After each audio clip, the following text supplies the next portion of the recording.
Welcome students. मी professor Sumit Jadhav तुमचं सर्वांचं स्वागत करतो क्लास 11च्या फिजिक्स लेक्चरमध्ये.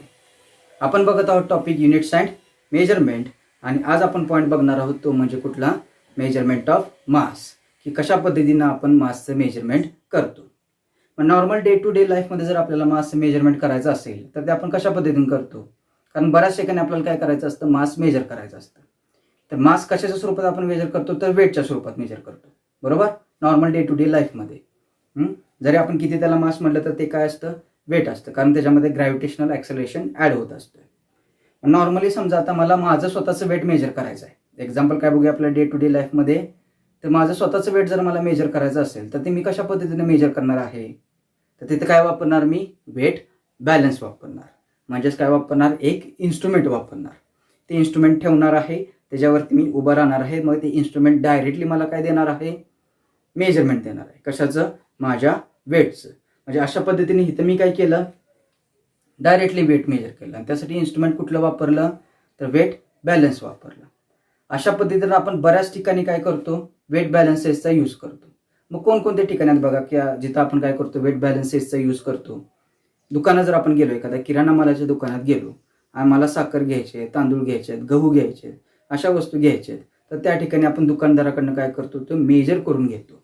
आणि दुकानदार त्या मेजर करण्यासाठी तिथं काय वापरतो, वेट बॅलन्स वापरतो. तो कुठला असतो, इलेक्ट्रॉनिक वेट बॅलन्स असतो. तिथं कुठला आपण वेट बॅलन्स वापरतो, इलेक्ट्रॉनिक, बरोबर. त्याच पद्धतीने जर आपण भाजी मार्केटमध्ये गेलो तर भाजी मार्केटमध्ये भाजी विकत घेत असताना ती पण आपण काय करतो, मेजर करूनच घेतो, बरोबर का नाही. किलोमध्येच घेतो, अर्धा किलो, 1 किलो, बरोबर का नाही, 250 ग्रॅम, अशा पद्धतीनं आपण काय करतो, त्याचं मास मेजर करूनच घेतो. मग तिथं मास मेजर करण्यासाठी काय वापरलं जातं, तर तिथं मॅन्युअल बॅलन्स वापरला जातो. तराजू आपण त्याला म्हणतो मराठीमध्ये, की ज्याच्यामध्ये 2 वेट पॅन्स असतात. त्याच्यामध्ये काय असतात, 2 वेट पॅन्स. एका वेट पॅनमध्ये भाजी टाकली जाते आणि दुसऱ्या वेट पॅनमध्ये काय टाकलं जातं, वेट टाकलं जातं आणि ते बॅलन्स करून आपल्याला त्या ठिकाणी काय केलं जातं, मासचं मेजरमेंट केलं जातं. तसंच सोनाराच्या दुकानात गेल्यानंतर ज्यावेळी आपल्याला सोनं खरेदी करायचं असतं तर त्याच्याकडे पण वेट बॅलन्स असतो. पण तो वेट बॅलन्स कसा असतो, तर कमीत कमी वजन मेजर करून देतो आपल्याला. मिलीग्रॅममध्ये त्या ठिकाणी आपल्याला काय करू शकतो, आपण वेट मेजर करू शकतो. कुणाचं, सोन्याचं. बघा, सोनाराच्या दुकानात जे वेट बॅलन्स असतो तो वेट आपल्याला कशामध्ये देतो, मिलीग्रॅममध्ये देतो. ठीक आहे. म्हणजे अशा पद्धतीनं आपण ज्या वेळी आपल्याला काय करायचं आहे, मास मेजर करायचं आहे, त्यावेळी आपण काय वापरतोय, इन्स्ट्रुमेंट वापरतोय. आणि कोणते इन्स्ट्रुमेंट वापरतोय त्या ठिकाणी, तर वेट बॅलन्सेस वापरतोय. म्हणजे नॉर्मली डे टू डे लाईफमध्ये मला जर मासचं मेजरमेंट करायचं असेल तर मासचं मेजरमेंट करण्यासाठी मी तिथं काय वापरणार आहे, इन्स्ट्रुमेंट वापरणार आहे. आणि ते कुठले इन्स्ट्रुमेंट वापरणार आहे, तर वेट बॅलन्स वापरणार आहे. वेट बॅलन्सचे टाईप्स भरपूर आहेत. जसं मी मागे सांगितलं, इलेक्ट्रॉनिक वेट बॅलन्स, त्यानंतर स्प्रिंग बॅलन्स असतो, मॅन्युअल बॅलन्स असतो. मोठमोठे वजन जर मोजायचे असतील, म्हणजे ट्रकचं वेट मेजर करायचं असेल किंवा कंटेनरचं वेट मेजर करायचं असेल तर त्या ठिकाणी सुद्धा काय असतो, टनमधला वेट बॅलन्स असतो. मग इथं आपण मास मेजर करण्यासाठी काय वापरणार आहोत, वेट बॅलन्सेस वापरणार आहोत, बरोबर. पण वेट बॅलन्स वापरून आपण कितीपर्यंत मेजरमेंट करू शकतो, कितीपर्यंत मास मेजर करू शकतो. नॉर्मली बघा, प्रत्येक वेट बॅलन्सला काय असतं, एक त्याचं लिमिटेशन असतं. म्हणजे वजन काटा वेट मेजर करण्यासाठी जो आपण वेट बॅलन्स वापरणार आहे त्याचं एक लिमिटेशन आहे. 200 किलोग्रॅम, 300 किलोग्रॅमपर्यंतच तो काय करू शकतो, आपल्याला वेट दाखवू शकतो. किराणा मालाच्या दुकानामध्ये जर आपण गेलो तिथं जर वेट मशीन आपण यूज करतो, वेट बॅलन्स जो यूज करतो, त्या वेट बॅलन्सचं लिमिटेशन कितीपर्यंत असतं, तर तो 100 ग्रॅमपासून पुढं वेट मेजर करणार. आणि ते कुठपर्यंत मेजर करणार आहे, तर 5 किलो, 10 किलो, वेगवेगळ्या व्हेरिएबल असतात. ठीक आहे. प्रत्येक इन्स्ट्रुमेंटची काय असते, ठराविक लिमिट असते. आणि जास्तीत जास्त आणि कमीत कमी असं जर म्हणायला गेलं तर वेट बॅलन्स आपल्याला किती वेट देतो, तर मिलीग्रॅमपासून ते टनपर्यंत. बघा, कमीत कमी वेट बॅलन्स वापरून आपण किती मेजरमेंट करू शकतो वेटचं, तर मिलीग्रॅमपासून ते जास्तीत जास्त टनपर्यंत. म्हणजे मासचं मेजरमेंट जर मला वेट बॅलन्स वापरून करायचं असेल तर ते या लिमिटमध्ये येतं, मिलीग्रॅम टू टनपर्यंत. मग आता मिलीग्रॅमपेक्षा जे कमी आहे वेट, किंवा ज्याचं मास मिलीग्रॅमपेक्षा कमी आहे, त्याचं मेजरमेंट कसं करणार. फॉर एक्झाम्पल सांगायचं झालं तर मॉलिक्युल्स आहेत बघा, इलेक्ट्रॉन्स आहेत, प्रोटॉन्स आहेत, न्यूट्रॉन्स आहेत. ह्यांचं जर मला मास मेजर करायचं असेल तर त्यासाठी कुठलाच वेट बॅलन्स अवेलेबल नाही, किंवा ते एकदम लहान पार्टिकल्स आहेत जे आपल्याला दिसत सुद्धा नाहीत. त्यामुळे ते उचलून तर आपण त्या वेट बॅलन्सवरती ठेवू शकत नाही. पॉसिबल आहे का? आहे का पॉसिबल? नाही आहे, कारण ते आपल्याला दिसतच नाही आहे. त्यांचं वेट आपण मेजरच करू शकत नाही आहे त्या ठिकाणी, बरोबर. आता दुसरी गोष्ट, जे जास्तीत जास्त मोठे मोठे मासेस आहेत, म्हणजे फॉर एक्झाम्पल सांगायचं झालं तर mass of planet, mass of earth, असे जे मासेस आहेत ह्यांचं मेजरमेंट आपण कसं करणार? त्यांचं मेजरमेंट आपल्याला करता येईल का? त्यासाठी कुठला वेट बॅलन्स अवेलेबल आहे का? मास ऑफ अर्थ जर मेजर करायचं असेल तर मी अर्थला उचलून एका वेट बॅलन्सवरती ठेवणार आहे? पॉसिबल आहे का? ते शक्य आहे का? नाही. म्हणजे वेट बॅलन्स आपल्याला काय करतं? लिमिटेड वेट मेजरमेंट देतं. कमीत कमी आपण लहानात लहान मेजरमेंट, प्रोटॉन, न्यूट्रॉन, इलेक्ट्रॉनचं मेजरमेंट त्या ठिकाणी करू शकत नाही. आणि जास्तीत जास्त मासेस म्हणजे mass of planet, mass of earth, असे जे मासेस आहेत यांचं पण मेजरमेंट आपण काय करू शकत नाही? वेट बॅलन्स वापरून करू शकत नाही. मग आता त्यांचे मेजरमेंट कसे करायचे आहेत? ज्यांचे मासेस एकदम खूप कमी आहेत आणि ज्यांची मासेस एकदम खूप जास्त आहेत, ते आता आपण नेक्स्ट पुढे बघणार आहोत. पण त्याच्या आधी आपण काय बघूया की जे युनिट आपण कशासाठी वापरतोय, मासच्या मेजरमेंटसाठी वापरतोय, ते कोणतं आहे? स्टँडर्ड सिस्टीमनुसार. कुठली स्टँडर्ड सिस्टीम आहे? तर सिस्टीम इंटरनॅशनल ऑफ युनिट्स, बरोबर का नाही? SI सिस्टीम आपण त्याला म्हणतो. SI सिस्टीम ही काय आहे? स्टँडर्ड सिस्टीम ऑफ युनिट आहे. आणि त्या सिस्टीमनुसार मासच्या मेजरमेंटसाठी जे आपण युनिट वापरतो ते कोणतं आहे? तर किलोग्रॅम आहे, बरोबर. मासच्या मेजरमेंटसाठी जे युनिट वापरतो ते कोणतं आहे? किलोग्रॅम आहे. मग हे जे किलोग्रॅम आहे, हे किलोग्रॅम सगळ्यात पहिल्यांदा कधी इंट्रोड्यूस करण्यात आलं होतं? तर 1889 साली. बघा मी काय सांगतोय, किलोग्रॅम हे जे युनिट आहे, हे युनिट सगळ्यात पहिल्यांदा कधी इंट्रोड्यूस करण्यात आलं? तर 1889 साली. त्यावेळी त्याची एक स्टँडर्ड डेफिनेशन तयार करण्यात आली होती. आणि त्या डेफिनेशननुसार त्या 1 kgचा एक स्टँडर्ड प्रोटोटाईप म्हणजेच एक स्टँडर्ड रेफरन्स तयार करण्यात आला. जसं लेंथ मेजरमेंटसाठी आपण काय वापरतो? मीटर हे युनिट वापरतो. आणि 1 मीटर हे डिस्टन्स कसं आहे? फिक्स आहे. आणि त्याच्यासाठी आपण काय वापरतो? स्केल वापरतो.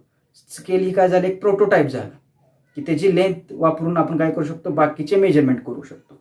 तसं मासचं पण मेजरमेंट करण्यासाठी 1 किलोग्रॅमचा एक स्टँडर्ड प्रोटोटाईप म्हणजे एक मेटल ब्लॉक तयार करण्यात आला. काय तयार करण्यात आला? 1 kgचा एक स्टँडर्ड प्रोटोटाईप. आणि तो कशाच्या स्वरूपात होता? एका मेटल ब्लॉकच्या स्वरूपात होता. जो कशापासून बनला होता? तर मेटल अलॉयजपासून. कोणकोणत्या मेटलपासून? तर प्लॅटिनम अँड आयरेनियम यांचे जे अलॉयज आहेत, या अलॉयपासून तो मेटल ब्लॉक तयार करण्यात आला होता. बघा मी काय सांगितलं, 1889 साली 1 kg मासचा एक स्टँडर्ड प्रोटोटाईप म्हणजे एक मेटल ब्लॉक तयार करण्यात आला. आणि तो कशाचा होता? तर प्लॅटिनम अँड आयरेनियम हे जे मेटल्स आहेत त्यांच्या अलॉयपासून.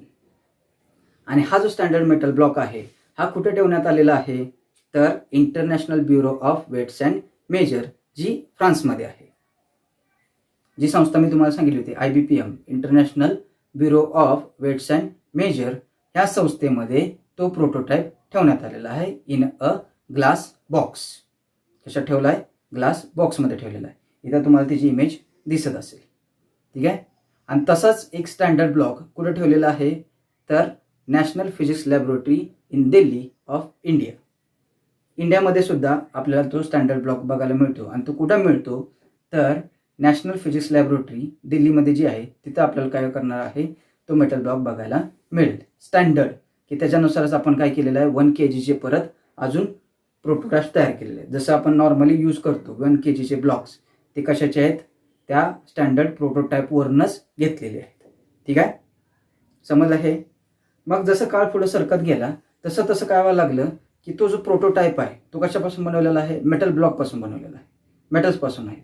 आणि त्या मेटल्सवरती सराउंडिंगचा इफेक्ट व्हायला लागला. सराउंडिंगचा इफेक्ट म्हणजे काय? तर micro particles of the dust, ह्याचा इफेक्ट काय व्हायला लागला? त्या ब्लॉकवरती व्हायला लागला. आणि त्यामुळे त्याचं वेट काय व्हायला लागलं? कमी व्हायला लागलं. म्हणजे स्टँडर्ड 1 किलोचं जे वेट आहे त्याच्यापेक्षा त्याचं वेट काय व्हायला लागलं? कमी व्हायला लागलं. आणि त्यामुळं ती जो ब्लॉक आहे तो ब्लॉक आपण त्या ठिकाणी मेजरमेंटसाठी वापरू शकत नव्हतो, कारण त्याचं वेट 1 किलोपेक्षा कमी झालं होतं. म्हणून काय करण्यात आलं? तर लास्ट इयर 20 मे 2019 यावेळी त्याची एक नवीन डेफिनेशन तयार करण्यात आली. बघा, प्रत्येक युनिटच्या डेफिनेशन काय होतात? काळानुसार बदलतात. कारण का? की त्याच्यामध्ये काय ते अनसर्टिनिटी येते. काय येते? अनसर्टिनिटी येते. तो जो मेटल ब्लॉक तयार केला होता त्या मेटल ब्लॉकला काय केलं, त्या मेटल ब्लॉकमध्ये काय होत होतं की धुळीचे मायक्रो पार्टिकल जाऊन त्याचं वजन हळूहळू कमी होत होतं आणि ते कमी झाल्यामुळे आपण त्याला स्टँडर्ड म्हणणार नाही. स्टँडर्ड 1 kg म्हणणार का? नाही म्हणणार. म्हणून त्या ठिकाणी गरज काय बसली, एक नवीन डेफिनेशनची गरज बसली आणि ती कधी तयार करण्यात आली तर 20 मे 2019ला त्याची एक नवीन डेफिनेशन तयार करण्यात आली. कशाची? 1 kg मासची.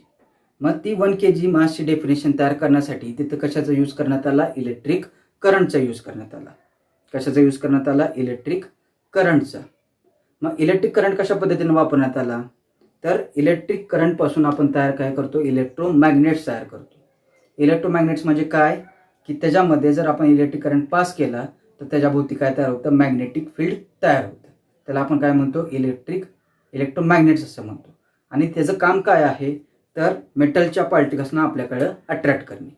इलेक्ट्रोमॅग्नेटचं काम काय आहे? मेटलच्या पार्ट्सना आपल्याकडं अट्रॅक्ट करणे. मग हे जे इलेक्ट्रोमॅग्नेट्स होते ह्या इलेक्ट्रोमॅग्नेटचा यूज कुठं केला जायचा तर मोठमोठे वेट उचलण्यासाठी, मेटल वेट्स उचलण्यासाठी काय केला जायचा? क्रेनमध्ये ह्या इलेक्ट्रोमॅग्नेट्सचा यूज केला जायचा. मग त्यांनी ह्या इलेक्ट्रोमॅग्नेटचा यूज 1 kg ऑफ मास ह्याची डेफिनेशन ठरवण्यासाठी कसा करण्यात आला तर ते एक सेन्सिटिव्ह वेट बॅलन्स वापरण्यात आला. तिथं काय केलं? एक सेन्सिटिव्ह वेट बॅलन्स वापरला आणि त्या वेट बॅलन्समध्ये काय केलं? एका साईडला 1 kgचं मास ठेवलं. एका साईडला काय केलं? 1 kgचं मास ठेवलं आणि दुसऱ्या साईडला काय केलं? इलेक्ट्रोमॅग्नेट होता आणि त्यांनी काय ठरवलं की किती करंट मला इलेक्ट्रोमॅग्नेटमध्ये पास करावा लागतोय. बघा काय सांगतोय मी, 1 kgची definition on the basis of electric current. ठीक आहे. तिथं काय वापरला? एक सेन्सिटिव्ह वेट बॅलन्स वापरला आणि त्या वेट बॅलन्सवरती एका पॅनमध्ये काय ठेवलं? 1 kg मास ठेवलं आणि दुसरा जो पॅन आहे त्या दुसऱ्या पॅनला काय केलं? इलेक्ट्रोमॅग्नेटनं पुल केलं. ठीक आहे. की जोपर्यंत ते दोन्ही काय होत नाहीत? बॅलन्स होत नाहीत.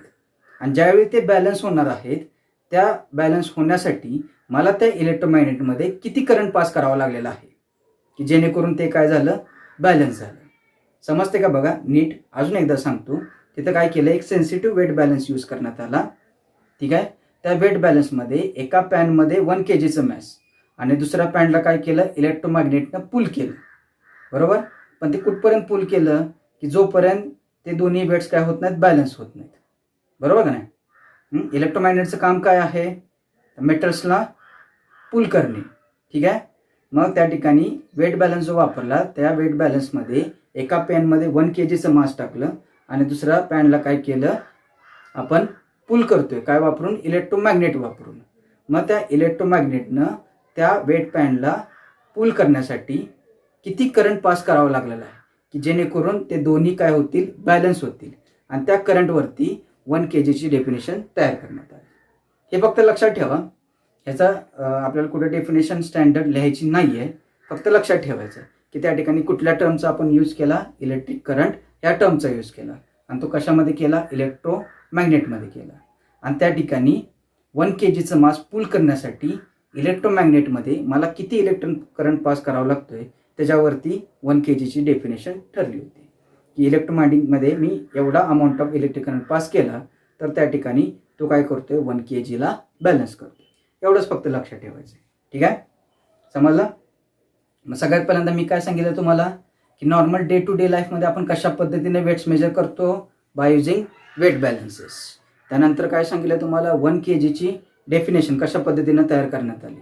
डेफिनेशन नाही सांगितलेली, फक्त आपण ती कशावरती बेस आहे एवढंच सांगितलेलं आहे. ठीक आहे. 1 kg कारण त्याचं जास्त डेफिनेशन आपल्याला कुठेही यूज करायची नाही आहे. ती फक्त कशावरती डिपेंड आहे आपल्याला माहीत असलं तरी तेवढं सफिशियंट आहे. 1889 साली सगळ्यात पहिल्यांदा kgचा प्रोटोटाईप तयार करण्यात आला. तो मेटल ब्लॉक कशापासून तयार करण्यात आला? प्लॅटिनम अँड आयरेडियम ह्या मेटलपासून काय करण्यात आला? तो मेटल ब्लॉक तयार करण्यात आला. नंतर त्याचं मास व्हायला लागलं, कमी व्हायला लागलं म्हणून 20 मे किती साली? 2019 साली त्याची नवीन डेफिनेशन तयार करण्यात आली. ती इलेक्ट्रिक करंटवरती डिपेंडंट होती आणि त्याच्यावरून आपण काय केलं? 1 kgला डिफाईन केलं. तसंच त्याची अजून एक डेफिनेशन तयार करण्यात आली. ती कशावरती डिपेंडंट होती? प्लँक्स कॉन्स्टंटवरती. मग जर MCQमध्ये आपल्याला विचारलं तर फक्त लक्षात ठेवा की नवीन जे डेफिनेशन आपण 1 kg तयार केलेली आहे ती कशावरती तयार केलेली आहे, तर इलेक्ट्रिक करंटवरती. तसंच प्लँक्स कॉन्स्टंट हा शब्द पण लक्षात ठेवा. कुठला? Plank constant. ठीक आहे. ह्या प्लँक कॉन्स्टंटवरती सुद्धा 1 kg डेफिनेशन तयार करण्यात आलेली आहे. ठीक आहे. अशा पद्धतीने ही काय झालं, फक्त त्याचा डेफिनेशनचा एक इंट्रो असं म्हणलं तरी चालेल. ठीक आहे. स्टँडर्ड डेफिनेशन आपल्याला दिली नाही आहे की कशा पद्धतीने ते 1 kg डेफिनेशन आहे. समजलं? आता नेक्स्ट जो आपण बघायचा आहे तो काय बघायचा आहे,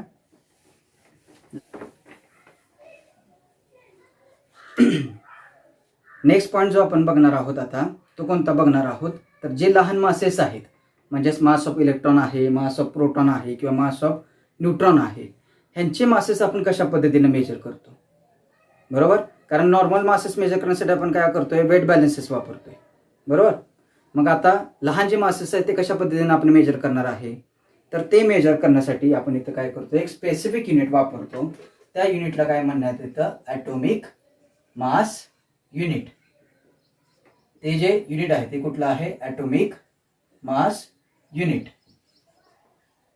त्याला शॉर्ट फॉर्म मध्ये आपण म्हणतो AMU असं म्हणतो. मग ॲटॉमिक मास युनिट ह्याची डेफिनेशन काय आहे, तर अशा पद्धतीने आहे, the mass of 1/12 mass of unexcited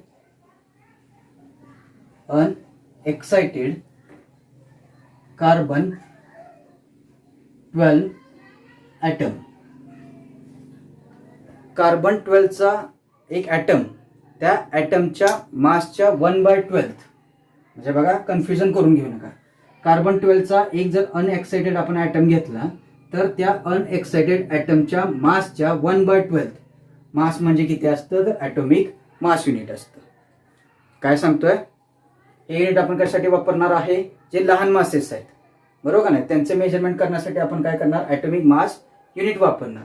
आणि ते किती असतं, तर अनएक्साइटेड कार्बन 12 ॲटम जो आहे त्या ॲटमच्या मासच्या 1/12 मास म्हणजे किती झालं, ॲटॉमिक मास युनिट झालं. आणि त्याची व्हॅल्यू जर सांगायचं झाली तर त्याची व्हॅल्यू कशी आहे बघा, तर 1 AMU इज इक्वल आपण किती घेतो, तर 1.66 × 10⁻⁻27 kg. ही कशाची व्हॅल्यू आहे, ॲटॉमिक मास युनिटची आहे. ही कशाची व्हॅल्यू आहे, ॲटॉमिक मास युनिटची व्हॅल्यू आहे.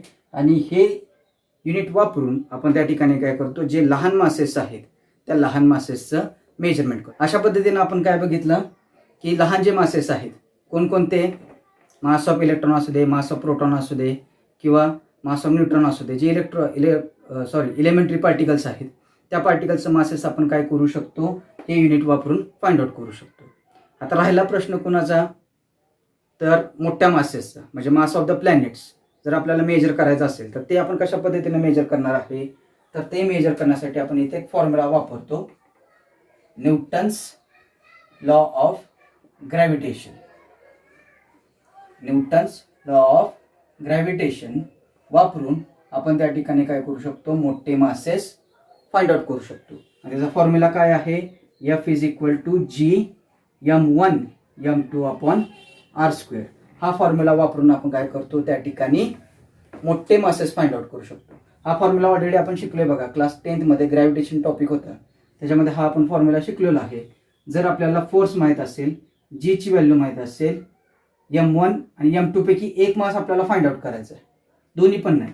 मग m2 जर मला फाइंड आउट करायचं असेल तर F माहीत पाहिजे, G माहीत पाहिजे, m1 आणि r² हे जर मला माहीत असतील तर त्याच्यावरून मी काय करू शकतो, m2 हे मास काढू शकतो. फॉर्म्युला फक्त मॉडिफाय काय होणार, m2 इज इक्वल टू काय येणार आहे, F_r²/Gm येणार आहे. समजा मला एखाद्या प्लॅनेटचं मास काढायचं आहे तर m2 काय झालं, मास ऑफ प्लॅनेट झालं. m2 काय झालं, मास ऑफ प्लॅनेट. आणि इथं मी काय घेणार, मास ऑफ अर्थ घेणार. मग ह्याच्या व्हॅल्यू मला इथं माहीत असतात आणि त्या व्हॅल्यूज पुट करून मी काय करू शकतो, मास ऑफ प्लॅनेट काढू शकतो. ठीक आहे. अशा पद्धतीने आपण काय करू शकतो, लार्ज मासेस मेजर करू शकतो. आणि ती लार्ज मासेस मेजर करण्यासाठी आपण कुठला वापरणार आहे, न्यूटन्स लॉ ऑफ ग्रॅव्हिटेशन वापरणार आहे. आणि त्याचा हा फॉर्म्युला वापरून आपण त्या ठिकाणी काय करू शकतो, लार्ज मासेस मेजर करू शकतो. अशा पद्धतीनं आपण काय बघितलं, मेजरमेंट ऑफ मास बघितलं की कोणकोणत्या मेथड्स वापरून आपण त्या ठिकाणी काय करतो, मासचं मेजरमेंट करतो. बरोबर. म्हणजे नॉर्मल मासेस जर मेजर करायचे असतील कुठून, मिलीग्रॅम ते टनपर्यंत, तर आपण त्या ठिकाणी काय करू शकतो, वेट बॅलन्सेस यूज करणार आहे. कमी मासेस मेजर करायचे असतील, लहान मासेस, इलेमेंटरी पार्टिकलचे, तर आपण त्या ठिकाणी हे युनिट वापरणार, ॲटॉमिक मास युनिट वापरणार. आणि जर मला लार्ज मासेस मेजर करायचे असतील तर तिथं मी न्यूटन्स लॉ ऑफ ग्रॅव्हिटेशन वापरणार. आणि न्यूटन्स लॉ ऑफ ग्रॅव्हिटेशन वापरून मी त्या ठिकाणी काय करू शकतो, लार्ज मासेस फाइंड आउट करू शकतो. ह्याचं मी एक्झाम्पल दिलेलं नाही, फक्त हे लक्षात ठेवा की आपण लार्ज मासेस मेजर करत असताना काय करणार आहे, न्यूटन्स लॉ ऑफ ग्रॅव्हिटेशन वापरणार आहे. ह्याचं ॲप्लिकेशन आपण आपला जो टॉपिक आहे ग्रॅव्हिटेशन त्याच्यामध्ये बघणारच आहे. त्यामुळे आता मी फक्त काय सांगितलं की लार्ज मासेस जर मला मेजर करायचे असतील तर मी हा फॉर्म्युला वापरणार, कशाचा, न्यूटन्स लॉ ऑफ ग्रॅव्हिटेशनचा. ठीक आहे. अशा पद्धतीनं आपण काय बघितलं, मेजरमेंट ऑफ मास. लेक्चरला आपण नेक्स्ट मेजरमेंट बघणार आहोत, ते म्हणजे मेजरमेंट ऑफ टाइम. थँक्यू.